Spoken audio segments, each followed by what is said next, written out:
Les productions agricoles commerciales sont de plus en plus exportées et transformées en alimentation pour le bétail ou en biocarburant. Tout en renforçant la dépendance vis-à-vis des pays voisins, ces filières d'exportation mobilisent au Laos des surfaces agricoles qui traditionnellement étaient destinées aux cultures vivrières locales.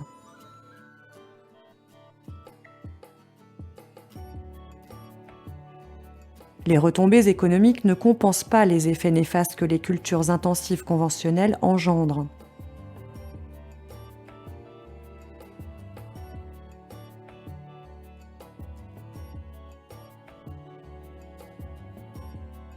Elles renforcent la pression sur les forêts, le sol, l'eau et la biodiversité.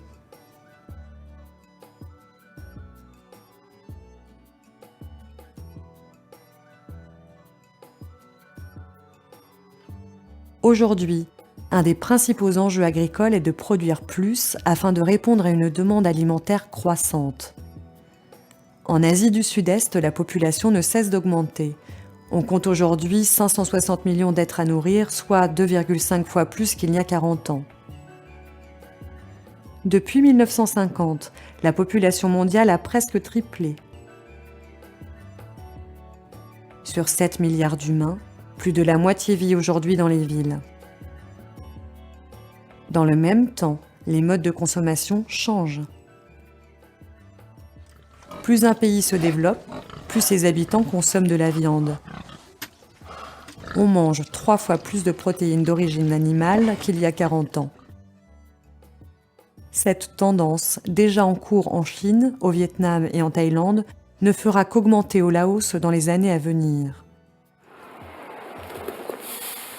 Pour produire plus, il faudra d'une part augmenter le potentiel des surfaces actuellement utilisées, d'autre part mettre en valeur celles qui ont été abandonnées ou peu valorisées à cause de la dégradation des sols.